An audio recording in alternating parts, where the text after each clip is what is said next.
Buenas noches, nuevamente con ustedes en nuestro programa El Compromiso del Laico.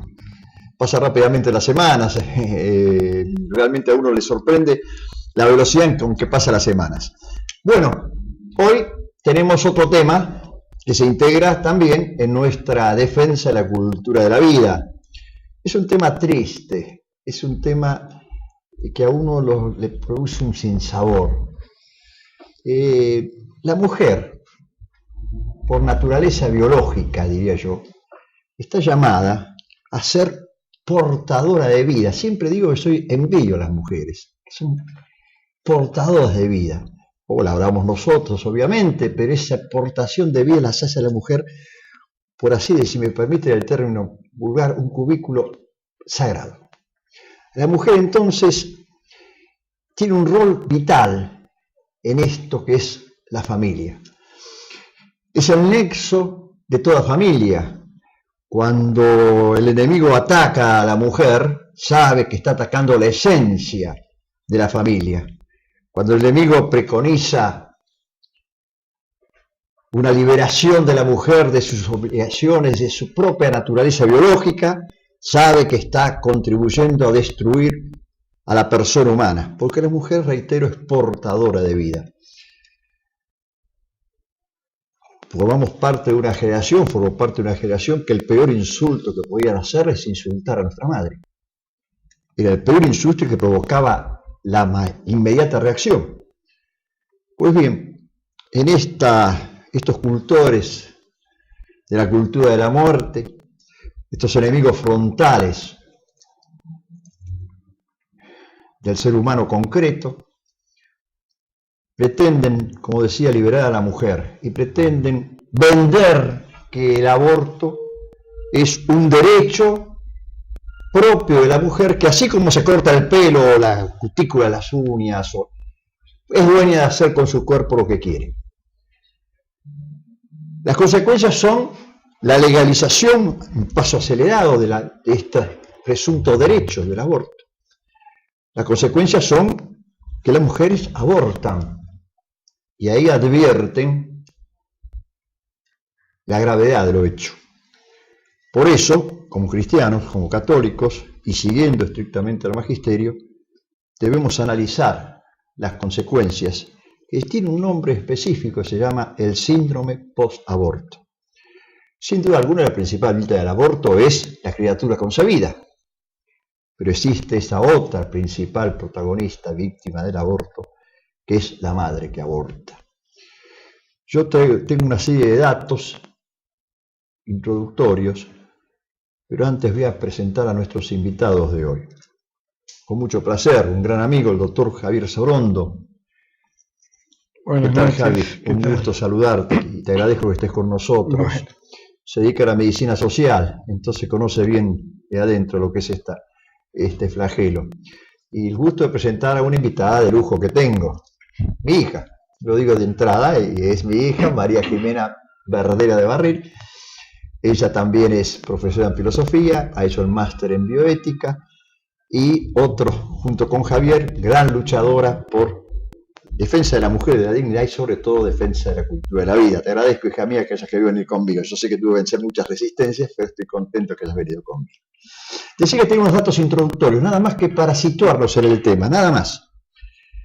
¿De dónde toma el nombre síndrome post-aborto? Fíjense ustedes, este nace en Estados Unidos, lo que se llamó el síndrome post-Vietnam. Es decir, después de esa terrible guerra que tuvo que asumió los Estados Unidos de Norteamérica, después de esa guerra se legalizó el aborto en Estados Unidos. Y se dio un paralelo de la sintomatología que sufrían los que habían regresado a la guerra, el síndrome de post-Vietnam, con la sintomatología de las mujeres que abortaban. Es decir, como no había ya bastantes guerras en el mundo decidió, el mundo moderno, alejado de Dios, autosuficiente, decidió declarar la guerra al ser concebido. Es decir, la guerra mediante la legislación del aborto. Pero las guerras son las guerras. Al igual que los soldados que volvían del Vietnam traían en sus entrañas para atormentados el resto de sus vidas. También las mujeres que abortaron empezaron a sentir, y lo dicen los expertos estadounidenses en sus trabajos, los mismos síntomas que esos soldados, la angustia, la misma desesperación, la misma culpa, insomnio, alcoholismo, agresividad, depresión, psicosis, y culminaban en el suicidio. Pues bien, este síndrome post-aborto, vamos a hablar de él. Pero claro, previamente tenemos que hablar de lo que provoca el síndrome, es el aborto concreto. Por eso, Javier, médicamente, científicamente, ¿cómo calificamos al aborto? ¿Qué es concretamente el aborto? El aborto no es más que tan sencillo que la expulsión del feto del útero materno en los primeros días o meses del embarazo. Eso ya de por sí sabemos que el feto fuera del útero de la madre no sobrevive. Por lo tanto, esa definición ya nos muestra a las claras que lo estamos matando. Si lo estamos matando, estamos cometiendo un crimen. Bueno, es decir, ya desde el vamos podemos decir que el aborto es un crimen. Un homicidio. Se está matando a una persona absolutamente inocente, ¿no es cierto? La estamos privando del bautismo, cosa también realmente seria. Ahora, hay distintos lo tipos podemos clasificar, claro, porque está el aborto natural, por ejemplo, que puede ser provocado por alguna enfermedad, ya sea enfermedad del feto o enfermedad de la madre. Correcto. Lamentablemente existe, como existen tantas enfermedades, ¿no es cierto? Existe lo que conocemos como el aborto natural, que sucede sin que nadie intervenga, ni lo quiera, ni lo busque. Esas madres también son víctimas, obviamente, y los padres también, desde ya. Van a tener su síndrome posaborto. Claro. Seguramente no tan grave como el de la madre que fue al aborto voluntariamente, digamos, porque no le queda el cargo de conciencia, sino que le queda la tristeza de haber perdido un hijo, como cualquiera que pierde un hijo. Después está el aborto provocado, y ahí ese es el tema el cual queremos encarar hoy fundamentalmente, ¿no es cierto? Los clasificamos según la forma en que se lo saque, el instrumento que se utilice para retirar al feto del útero materno. En los primeros días del embarazo se utilizan métodos químicos. Tenemos la pastilla del día después, por ejemplo, ¿no es cierto? Que se regala en este momento en los hospitales públicos como si fuera un remedio. No es un remedio, es como si fuera cianuro, digamos, es algo que está matando al pobre chico que tiene la señora en sus entrañas. Eso sería el aborto químico, digamos. Hay distintas sustancias, hay sustancias que se aplican dentro del útero, se ponen, ¿no es cierto?, algunas sustancias hormonales dentro del útero, provocan la contracción del útero y el útero se desprende el huevo, o estoy hablando de huevo. Hay que ver los estadios del embarazo también, ¿no es cierto? Pero hay vida desde el comienzo, partamos de eso. Hay vida desde que se encuentra el óvulo con el espermatozoide. Correcto. Partamos desde ahí. Mientras va viajando, ¿no es cierto?, el espermatozoide por la trompa, bueno, creo que no da el tiempo para que hablemos de todos esos detalles, pero bueno, en un primer momento hablamos de huevo, digamos, que es la unión del óvulo con el espermatozoide. Después está el embrión, que va desarrollándose y creciendo una vez implantado en el endometrio, que es la parte de adentro del útero, y después, cuando es más grande, ya se empieza a hablar de feto, ¿no es cierto?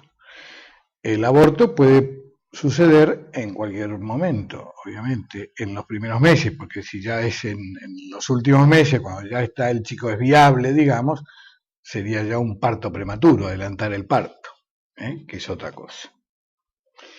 Entonces, otros mecanismos para provocar el aborto, bueno, hay distintos tipos de herramientas que se meten por el útero, a través de la vagina, llegan al útero y arrastran de algún modo el feto hacia afuera. Hay aparatos que son como una aspiradora, por ejemplo, con eso chupan al feto para llevarlo para afuera. La parte más grande del feto siempre es la cabeza, obviamente. Es sumamente cruel el tema, Qué la terrible, verdad, por eso ¿no? tampoco quiero yo es un genocidio, sí, no... meterme en cosas tan espantosas, pero la mayor parte de las veces tienen que introducir una herramienta que es como una pinza, que lo primero que hace es aplastar la cabeza, ¿no es cierto?, del feto, del bebé, para que después pueda salir, ¿no es cierto? Y así va saliendo y uno ve, y ojo, si se busca en internet hoy día, lamentablemente existe y se ve y todo el mundo lo ve, ¿no? Aunque no permiten a los medios mostrar, ¿no? Mostrar todo, porque no lo permiten. Bueno, yo he bajado algunas peliculitas donde, que sí. son, ojo, es la realidad. Y que hay que enfrentarlo. Yo creo que una de las mejores maneras de combatir el aborto es mostrar a esas criaturas cómo se defiende, cómo intenta. Bueno, está la película famosa de allá de hace mucho tiempo, ¿no? Donde se ve claramente y ya con muy poca tecnología que había en esa época. Sí. ¿Cómo se llama? El grito silencioso. La película El grito silencioso del doctor Nathanson. Esa película que él la hizo, bueno, que fue la que le hizo convertirse a él también, sí, ¿no? Con la que empezó su conversión. Ahí se veía bien cómo el bebé se escapa del instrumento que introducen para aspirarlo, ¿no es cierto? Y viste cómo se corre, y bueno, es espantoso, la verdad que es. Bueno, eso es lo técnico y lo real y lo cruento, y lo que hay que tener conciencia de esa criatura, un ser que busca, dicen que no es ser humano todavía, no, a veces los argumentos de los proabortistas son realmente crueles, ¿no? Son crueles. No, pero se disfrazan las cosas. Sí, siempre hay una contradicción en eso, ¿no es cierto? Porque para unas cosas no es una persona y para otras sí. Para hacer una fertilización asistida, fertilización in vitro y demás, otra de los tantos disparates que podemos hacer con la tecnología que tenemos. Lo vimos la semana pasada también. Y ahí es una persona y se lo cuida realmente como una persona, y se lo lleva y se lo implanta y se lo cuida y se lo riega y cuando fue por medio natural, ¿no es cierto? Y está dentro de la madre y está ahí, ahí es una cosa, un quiste que le salió a la señora, entonces se lo pueden sacar. Qué crueldad, ¿no? Qué deshumanizarse. Sí, perdón. No, es amoldar lo que uno quiere, ¿no es cierto? Es decir, amoldar la realidad a lo que uno quiere. Claro, es ideología. Tal cual. No, para nada tiene que ver con un uso racional de la razón humana que nos hominiza y nos hace realmente ser hombres y mujeres. María Jimena, hablando de mujeres, ¿cuáles pasa? ¿Qué sintomatología tenés vos en tus estudios, en tus experiencias respecto a los síntomas, propiamente el síntoma del síndrome posaborto? Bueno, primero quiero rescatar lo que vos mencionabas, ¿no? Que realmente hablar de aborto es hablar primeramente de dos víctimas, ¿no? La víctima, señalar esto, ¿no? Tener una mirada compasiva de este bebé que, como muy bien el doctor lo describió, cómo muere en una agonía, cómo padece en el ámbito que está naturalmente, que es propicio para que crezca, se desarrolle, es un ámbito donde está protegido, en un ámbito donde hasta el mismo útero tiene la forma de cobijamiento, ¿no? de cuidado, de protección, ¿no? Primera víctima. Y qué importante en una sociedad que defiende tanto los derechos de la mujer y que lucha tanto por preservar, entre comillas, muchas veces por caminos equivocados, la dignidad de la mujer, no hablar de que ella también es víctima. Y que en última instancia la familia y la sociedad entera lo va a hacer, ¿no? Muchas veces nos podemos preguntar, ahondando en el síntoma, no lo que se han solamente preguntado, es decir, surge de estudios científicos comprobables, no es una mera opinión, ¿no? ¿qué lleva a esa mujer, no? Siempre ¿Qué es hay... lo que la lleva concretamente a Exacto, abortar? siempre hay causas que están relacionadas con su infancia, ¿no? El doctor Phyllis May, que es un psiquiatra canadiense que ha hecho estudios largo tiempo sobre el abuso infantil, ha llegado a asociar el tema de el aborto con el maltrato en la infancia de la persona, ¿no? En la infancia de esa mujer, y el abuso. El maltrato tiene que ver con sea de modo verbal, físico, psicológico, ¿no? Como una desvalorización de esa persona, es decir, tratar a la persona como un algo y no como un alguien, ¿no? Bien, María Jiménez, redondeando un poquito, podemos decir entonces que necesariamente el síndrome post-aborto está reflejando una sociedad enferma. No Exacto. Solamente una mujer y la víctima concreta, sino una sociedad enferma. En el próximo bloque vamos a tratar de profundizar este aspecto, que me interesa fundamentalmente que nuestra teleaudiencia tome conciencia de que las víctimas del aborto es la mujer, es la criatura, es la mujer y es la sociedad. Nosotros somos víctimas también cuando esto se produce y se legaliza, cuando hay leyes que lo proclamen como derecho. Somos víctimas también, nadie queda exento de todo esto. Esto es lo que eluden señalar los cultores de la cultura de la muerte. Enseguida seguimos.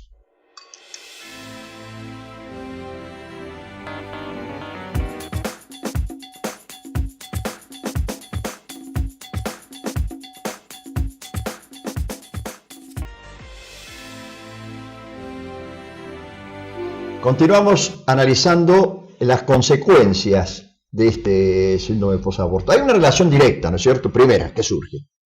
El bebé concebido, la madre que lo ha concebido, la decisión de abortar.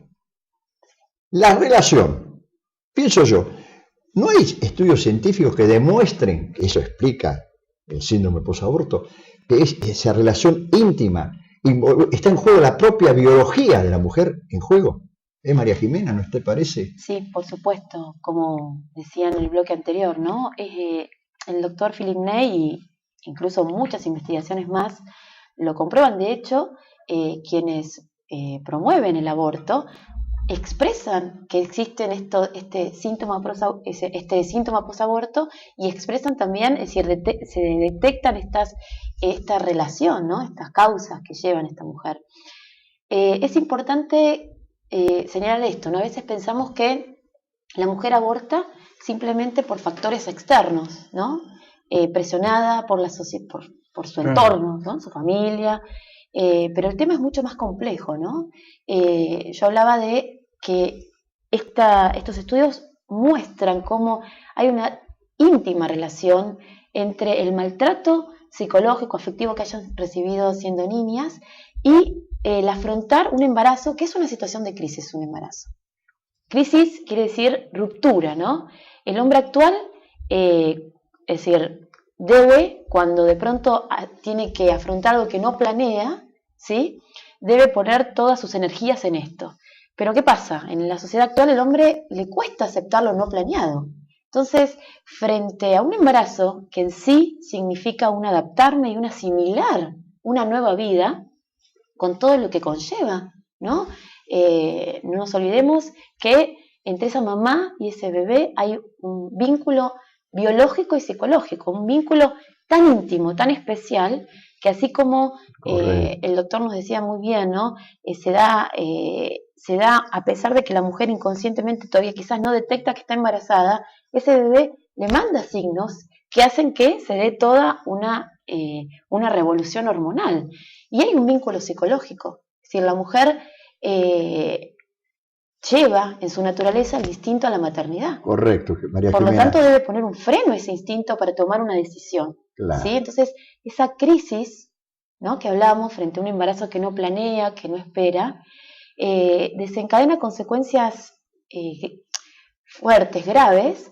¿Por qué? Porque justamente ella, en su infancia, fue víctima de maltrato. No fue valorada ella como mujer, ¿no?, en sus vínculos familiares, y cuando de pronto se acerca a su pareja, ¿no?, en el caso de que esté esa pareja, y le expresa que tiene un bebé, que está embarazada, tal vez no encuentran en esa pareja el asentimiento, el acompañamiento, la ayuda, la contención que merece, ¿no? Y que necesita, dado que ese hijo no es solo de ella, sino que es de dos, ¿no? Claro, acá hay una cosa importante, parece que vos marcabas, María Jiménez, también marcaba Javier, que es esa quiebra que se da ante la relación de la mujer embarazada y el producto de su embarazo, decir, habla del producto, la criatura concebida.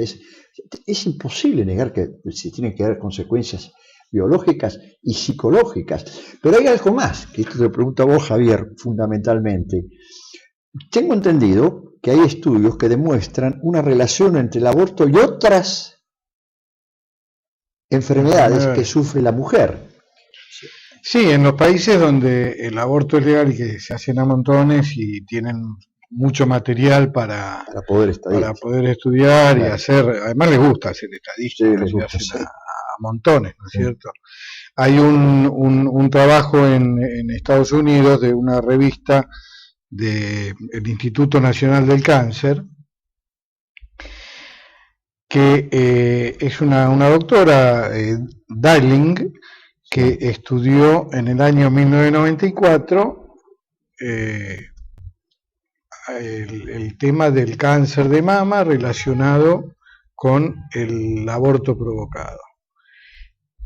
Yo sinceramente no sé por dónde va la unión, pero el trabajo está y resulta que encontró un aumento sumamente importante, ¿no es cierto?, del porcentaje de casos de cáncer de mama en mujeres que habían tenido un aborto provocado, ¿no es cierto?, con respecto a las que no habían tenido ese suceso. Claro, es una realidad. Entonces, también tengo entendido que hay otras enfermedades psiquiátricas, ¿no?, que se han marcado. Ah, bueno, esas sí, ¿no? existen. María Jiménez, ¿no es cierto? Habrás visto. Sí, por supuesto. A ver, podemos enumerar muchas, ¿no? Particularmente voy a mencionar algunas por ahí más destacadas, ¿no? En principio está la culpa. Psicológicamente la culpa es la intuición concreta de haber dañado y de sentir que se merece uno el castigo, ¿no? Esa es esa intuición del daño contra la vida de alguien que de hecho no puedo reparar, no puedo volver, ¿no? La mujer que aborta al principio, o mejor dicho, para llegar al aborto, se deshumaniza. Deshumanizarse quiere decir, tiene que poner un freno a ese instinto maternal. Está como, su conciencia está adormecida. De hecho, siente que ese bebé es un intruso, es un algo, no es un alguien. Es alguien que puede cambiar sus planes. Pero ¿cómo vence esa naturalidad de su maternidad? Es el entorno que les va llevando a eso también. Y siempre lo ayuda, obviamente. El entorno ayuda. Si están viendo que es un derecho de la mujer. No es solo por sus antecedentes a llegar a semejante cosa. Claro. El entorno ayuda. Tiene que sentir oprimida por un montón de cosas. Claro, cierto, cierto. Claro. Ahora, yo he visto, conozco casos, perdona que te haya interrumpido, Jimena, conozco casos de que los mismos padres fomentan el aborto. Sí, claro. Bueno, en el embarazo adolescente, desde ya. Adolescente, sí. Obviamente. Exacto. Ahí hay algunos ejemplos maravillosos de padres y abuelos excelentes que se hacen cargo de la criatura encima y la llevan adelante y todo. Dentro de todo fenómeno y el chiquito se desarrolla y vive bien. Pero, lamentablemente, en general, para los padres es un problema que su hija de 14 o 15 años tenga un hijo. Claro.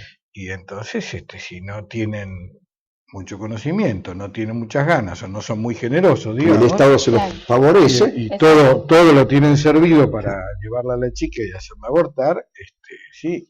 Claro, y esa chica después va a sufrir muchísimo más. Exacto, ¿no es por cierto? eso, por ahí esto que porque fue una decisión aparte que tomaron sus padres y no tomó ella. Exacto. ¿No?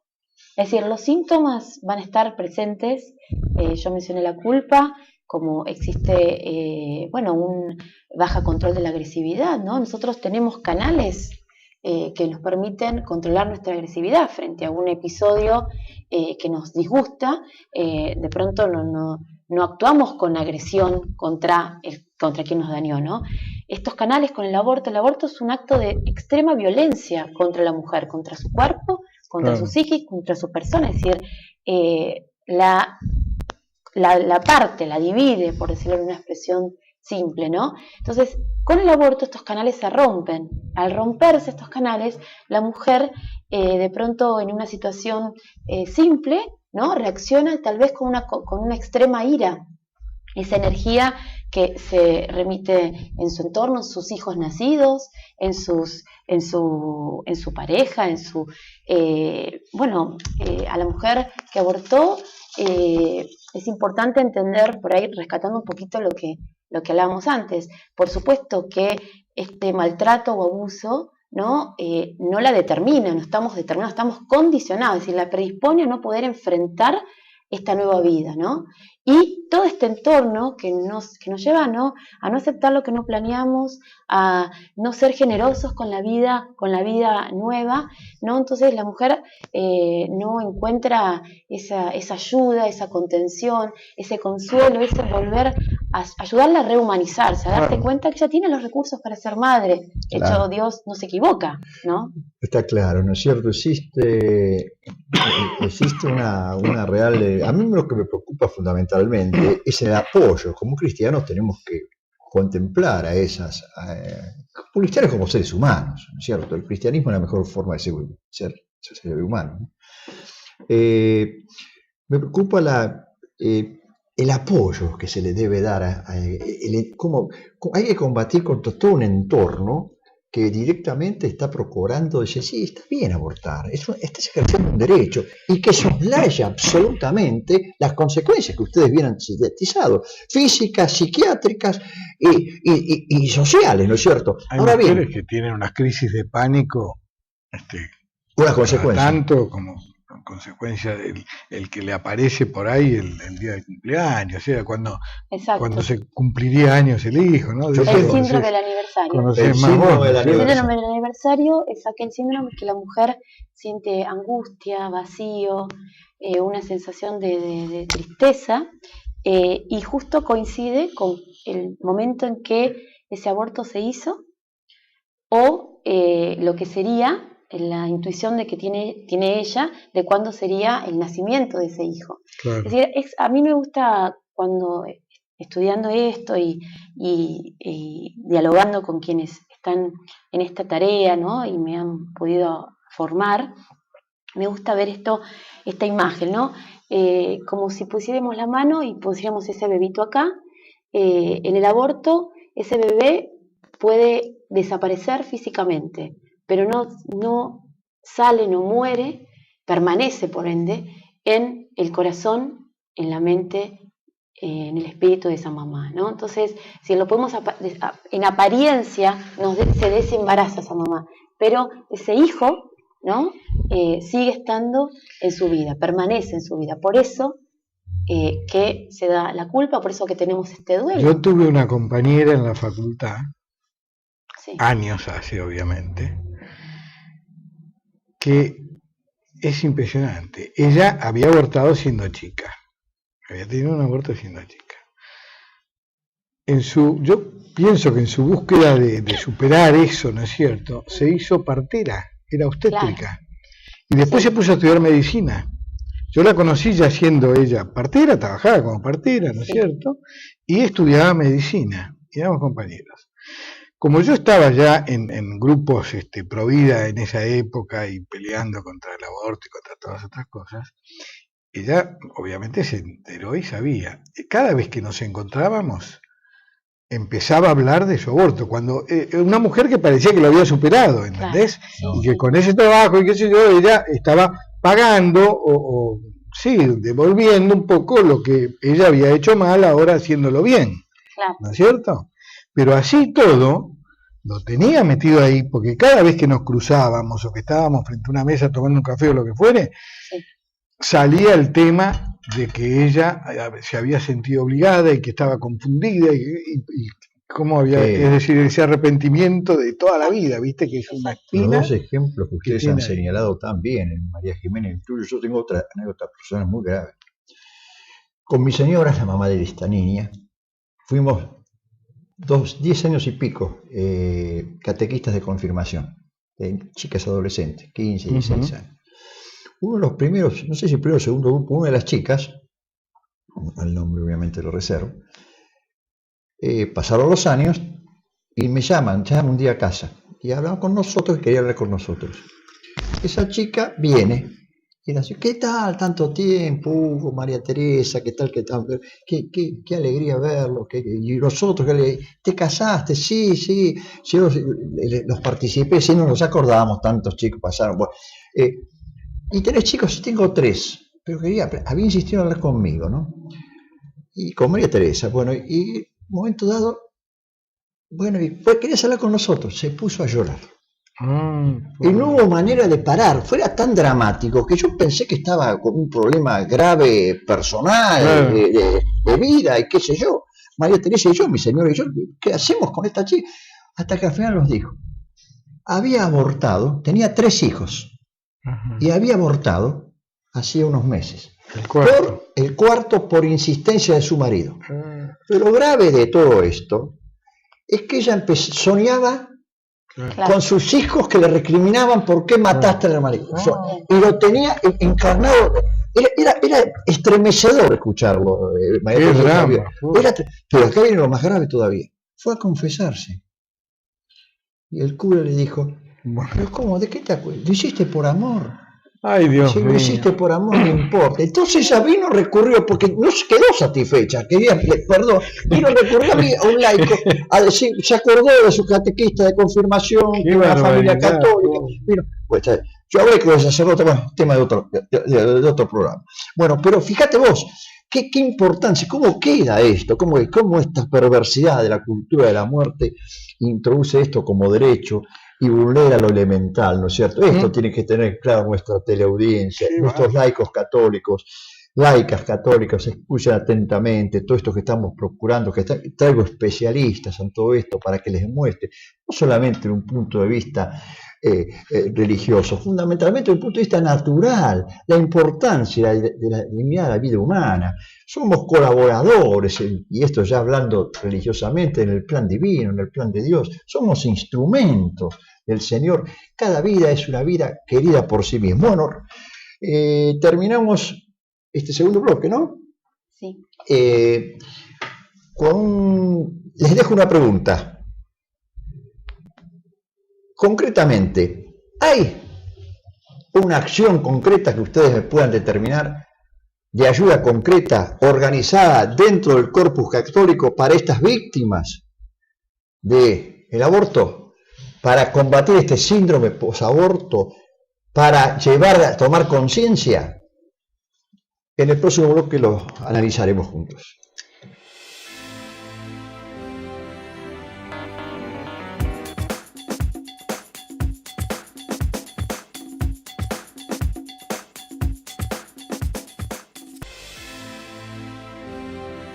Tercer bloque de nuestro programa, habíamos dejado pendiente la inquietud en cuanto a aquellas organizaciones, de existencia o no, de organizaciones pro vida, que procuren dar un apoyo a todo esto, ¿no es cierto?, a esta lucha contra o en favor, vamos a hablar positivamente, en favor de esta mujer que ha sido víctima, lamentablemente, de estas circunstancias, de este síndrome posaborto. ¿Qué encontramos, María Jimena, por aquí para citar? Realmente hay cada vez más conciencia de la importancia como laicos de comprometerse en la defensa de la vida desde la concepción hasta la muerte natural, ¿no? Existen diversidad de grupos providas con diversos nombres que luchan en el silencio, ¿no? De una manera comprometida, con fervor y vigor, ¿no? Podemos tener acceso conocido, ¿no? Vida Humana Internacional. Vida Humana Internacional es muy importante. Hace poco rendimos un homenaje a Gali Yagú, ¿no? Fallecida hace poco, hace unos meses, 2 meses atrás, de cáncer. Formidable luchadora hispana, cubana, que se fue del régimen perverso castrista, pasó a Estados Unidos, allá fundó Vida Humana Internacional, para defensa de los hispanos, ¿no es cierto? Y han logrado un efecto, una repercusión en Estados Unidos y se ha extendido a Latinoamérica. Vida Humana, grávida, Grávida, el grupo Cultivida, que se Muchos encuentra grupos Cultividas que están actuando. y Es lindo grupos ver los jóvenes. y grupos que tienen, bueno, con distintos nombres, pero están abocados a resaltar este compromiso personal, ¿no? de cada católico, ¿no? de rescatar y defender y promover a su vez a los adolescentes, a las generaciones que vienen, ¿no? El comprometernos en serio con la defensa de la vida. Por ahí yo soy partidaria de hacer un llamado a que debemos formarnos, ¿no? En el programa anterior hablaron de las encíclicas, si la Iglesia nos presta todas las herramientas, hay personas totalmente formadas, ¿no? Todos estos estudios médicos, estudios psiquiátricos, estudios filosóficos, antropológicos, que nos dan las herramientas porque, bueno, para comprender y amar de verdad, sí, necesitamos que nuestra inteligencia esté realmente en la verdad, ¿no? Y así se puede Nadie puede enamorar amar lo que no conoce. No, claro. Un aspecto médico importante, Javier, si no me equivoco, es el famoso el crecimiento de los comités de bioética en los hospitales. Ah, sí. Es claro. un aspecto, tenemos un amigo común que ha sido propulsor de esto, el doctor Romero. Sí, el tema es quiénes están y a qué conclusiones llegan, ¿no? Sí, el problema es que, claro, que tenemos que tener presencia, y los médicos... Ahí hay que tratar de estar adentro, claro. Tener presencia, porque la lucha... Evidentemente, los médicos que están en hospitales públicos son católicos y tienen intenciones de participar en la lucha contra todo esto, tendrían que hacer lo posible por meterse en los comités de ética de su hospital, ¿no es cierto? Por algo el plan que está manejado desde el exterior y que las autoridades nuestras lo fomentan. Me acuerdo de nuestro querido Eduardo Rafael Carrasco, en su programa Padre de Familia, denunció el decreto del fallecido presidente Kirchner, el decreto 1086 del año 2005, donde estaba toda una planificación del cambio cultural y uno de los aspectos era esto, era fundamental. Más aún, está algo grave para los médicos, negarle la posibilidad de objeción de conciencia. Eso es tremendo, de que un médico se niegue a hacer un aborto, no, obligarlo a hacer el aborto.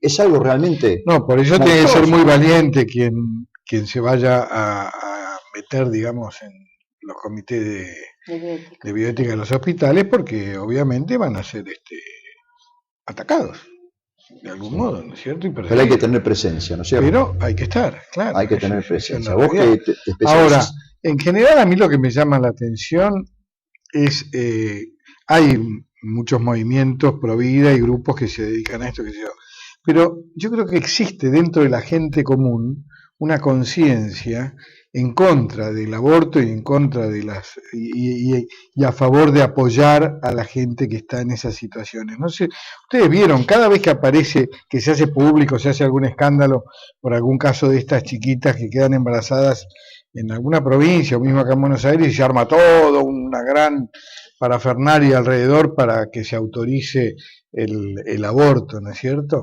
Y aparecen al mismo tiempo un montón de particulares, ¿no es cierto?, que van a verlos a los padres de la chica esta, que se ofrecen a adoptar a la criatura, que se ofrecen a cuidar a la embarazada hasta que nazca el bebé. Ha habido casos en que ha habido cientos y cientos de gente que llegaba a un hospital donde había una bebita o estaba por nacer. Sí, es cierto, hay una mayor... Alguna chica que era no deseada por su madre, digamos, y se ofrecía, pero montones de gente, ¿no es cierto? Eso está metido en la conciencia de todos. Exacto. Pero hay no una olvidemos también pero que debe motivarse, estimularse, porque, bueno, como decía yo por él, planteé al principio, ¿no? Esta cultura de yo tengo derecho a elegir, yo soy libre respecto de mi cuerpo, ¿no? Por ahí la formación que hace tomar conciencia de que esa nueva vida no es un órgano más de la mamá, ¿no? Que hay esta aceptación de aquello que bueno, no fue por ahí planeado o buscado, pero que es una nueva vida que está y que tiene todo el derecho a seguir su curso, ¿no? Y también, volviendo un poco a las asociaciones que están en en la lucha por la defensa de la vida, es importante rescatar que es posible, ¿no?, una sanación, ¿sí? Sanación, me gusta el término, ¿no? Es correcto, sanación. Por ahí un poco lo que contabas del ejemplo de esta mujer o la sensación de esta alumna, tu ex alumna, ¿no? Uno no puede volver a esa vida, hacerla presente, esa vida que fue abortada, claro, ¿no? Uno no puede suplir con la vida de otro hijo, porque cada uno es único y irrepetible, ¿no? Tenemos 5 dedos y cada uno de los dedos es único. Por más que me quite uno, no me consuela tener los otros 4, ¿no? Pero sí podemos reparar. Y de hecho también está planteado desde el punto de vista psicológico y desde el punto de vista de la gracia, ¿no? Desde el punto de vista, reparar es volver a una nueva oportunidad. Primero asumir lo que se exacto, es humanizar a la mamá, es hacerle tomar conciencia del acto que cometió. Sin la acusación, sino exactamente, una toma de conciencia y que la puerta estará abierta al perdón. Sensibilizar su conciencia. Y que es la mejor manera de que ese ser que del cual necesaria se desprendió en un momento de locura irracional, está esperando de ella eso, ¿no? Por eso es un camino de sanación interior de esa mamá, de ese papá, porque también hay que mencionar que hay síntomas posaborto en el varón. Lo señalaron, ¿no?, por acá, ¿no? Sí. Ese camino de hacer que esa mujer rehumanice ese bebé. De hecho, todas las distintas acciones que se buscan en esta sanación psicológica tienen que ver con ponerle un nombre, con poder hacer el verdadero duelo, ¿no? Todas veces que perdemos un ser querido debemos hacer el duelo, es decir, imagínense que un aborto no le puso nombre. Esa es la diferencia entre el aborto natural, donde tienen la posibilidad de hacer el duelo, claramente, y no en el provocado, porque en el provocado niega que eso. Exacto, pero igualmente se da ese duelo patológico, ¿no? Es como cuando vienen los invitados, poner toda la basura abajo de la alfombra, es decir, eso en algún momento se llena y explota, ¿no? Vendría a ser eso. Es así, ¿no? Entonces, bueno, poder conectarse con ese bebé y por último ponerse en las manos de Dios y pedirle el perdón a Dios, ¿no? Y sentirse perdonadas por Dios, ¿no? Pero la mujer que aborta, a veces uno no toma conciencia de que puede experimentar el perdón de Dios, puede experimentar el perdón de su hijo, pero lo que más cuesta es experimentar perdonarse a sí mismo. Y ahí por ahí tenemos tantos ejemplos que uno ve, que escucha y que lee en las estadísticas y en estos estudios que tanto nos enriquecen, ¿no? Existe una sanación, una reparación y poder... Es oportunidad para nosotros de cooperar con eso, ¿no? Sí. De cooperar con la... claro. Yo creo que la presencia católica, el testimonio en esta lucha por la cultura de la vida, acá es vital. Acá tiene que haber hombres y mujeres formados que comprendan la realidad de lo que están enfrentando, que no juzguen, sino que contribuyan a esa sanación que vos marcaste muy bien, María Jimena, que es interior y exterior.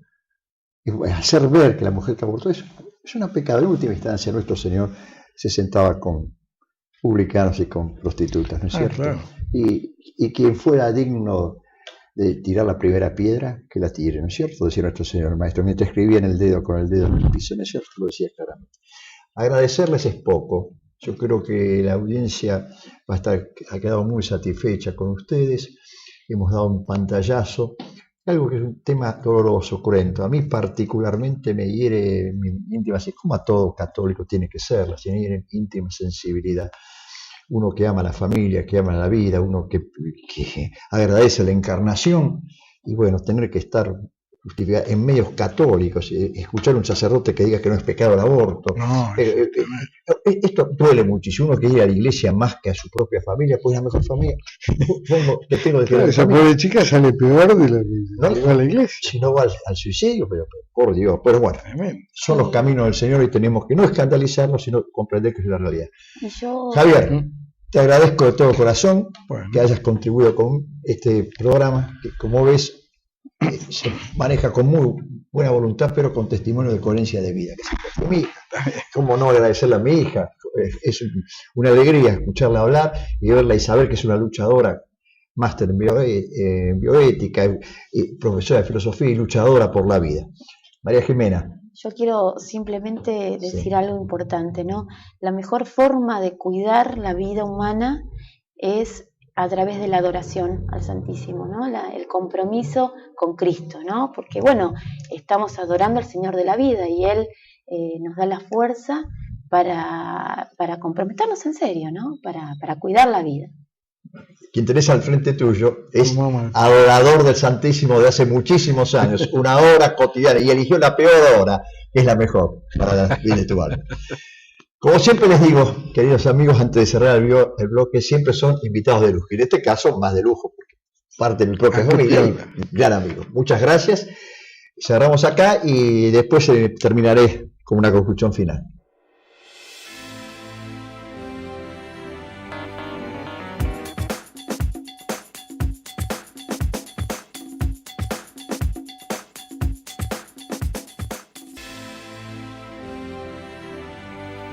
Queridos amigos, llegamos al fin de nuestro programa. Hemos visto, gracias a las explicaciones de nuestros invitados, que las distintas investigaciones, las distintas experiencias, la experiencia clínica, describen en la mujer que aborta desde reacciones físicas hasta reacciones psicológicas propiamente dichas, que se manifiesta este síndrome posaborto. Hemos visto que este problema es una consecuencia directa de una cultura de la muerte que, ideológicamente, con toda perversión, con mentira y con intención homicida, ya sabemos que fue mentiroso, embustero y homicida desde el principio, lo sabemos, basta leer el Evangelio, que implacablemente culturas quiere llevar a fondo sus designios. Pero hay que señalar también, me parece que tenemos que rescatarlo, que hay toda una sociedad que está padeciendo un síndrome de, diría yo, de ignorancia de la propia dignidad de la persona. Y acá todos somos culpables, todos somos culpables. Los que, según el Evangelio, los que han recibido 1, 2, 3, 4 talentos, tienen la obligación de llevarlo eso al otro, al prójimo, y tiene la obligación de llevarlo a la sociedad. La sociedad argentina es lo que es por el entretejido social que se conforma. Decime los de gobernantes que tenéis y te diré la sociedad que tenéis. Así lo decía, no son palabras mías, lo decía Pío XII. Lo reiteró también Juan Pablo II en Tucumán, bajo una lluvia torrencial, yo estuve presente. Argentinos, tomen conciencia de lo que son, clamaba Juan Pablo II Magno. Las mujeres que abortan corren un riesgo tremendo, que es el más grave según el Evangelio, que es la muerte espiritual. Es nuestro deber, como cristianos, como laicos católicos, cooperar a que no se produzca esa muerte espiritual. Seamos instrumentos en manos del Señor para el rescate de esas víctimas de este gravísimo pecado, pero que sin embargo la Iglesia, Cristo encarnado, está dispuesta a recibirlo, siempre con los brazos abiertos. Castellani plenamente decía que todo crimen de un niño, de una niña, sea físico o espiritual, aborto, infanticidio, perversión, ataque a su inocencia, es algo que afecta a toda la sociedad argentina, escrito en la década del 50. Y es algo que clama al cielo, exige la justicia divina. Es una injusticia no reparada, y para Castellani, cito sus palabras, una injusticia no reparada es una cosa inmortal, un veneno que roe y se expande. ¿Qué tenemos que hacer ante esta sociedad que Castellani califica de filicida, que mata a sus hijos? Decía Castellani, hay madres colectivas, como la patria, la iglesia, la sociedad. Cuando estas madres matan a sus hijos, suceden grandes desastres colectivos. Ahí tenemos a Castellani en pleno. Ahí tenemos proféticamente los casos de María Soledad, los casos de Candela, el caso de esta chica Ángeles. Ahí tenemos prácticamente vaticinado lo que iba a pasar, una ciudad filicida. Y tenemos que esperar grandes castigos. La oración acá es vital, como católicos lo sabemos. Pero además de la oración se necesita una acción firme una militancia firme en la denuncia, que debe ser siempre del error, que encarnan personas, y dejarle al que erra la posibilidad de que se corrija. Aquel que tiene mayores responsabilidades, mayor estatus en la sociedad, aquel que tiene que gobernar, que legislar, tiene una responsabilidad multiplicada y rendirá cuenta ante un tribunal que no lo va a presidir precisamente Ollarvide, Ollarvide no preside ese tribunal, un tribunal que no admite nada más que la verdad, y la verdad es la verdad, y como tal fructifica o evidencia la maldad. La próxima semana estaremos viendo otro aspecto de la cultura de la vida. Viajaré a Córdoba y en Córdoba entrevistaré, realizaré una entrevista, programa que será un carácter especial, a uno de los mejores expertos que tenemos en lo que hace a la denuncia de esta estructura internacional de la cultura de la muerte y sus estrategias. Me refiero al doctor Jorge Escala. Recomiendo que veamos ese programa. Lo realizaré en Córdoba la semana que viene. Dios mediante, nos veremos la próxima semana y como siempre, firmes en nuestro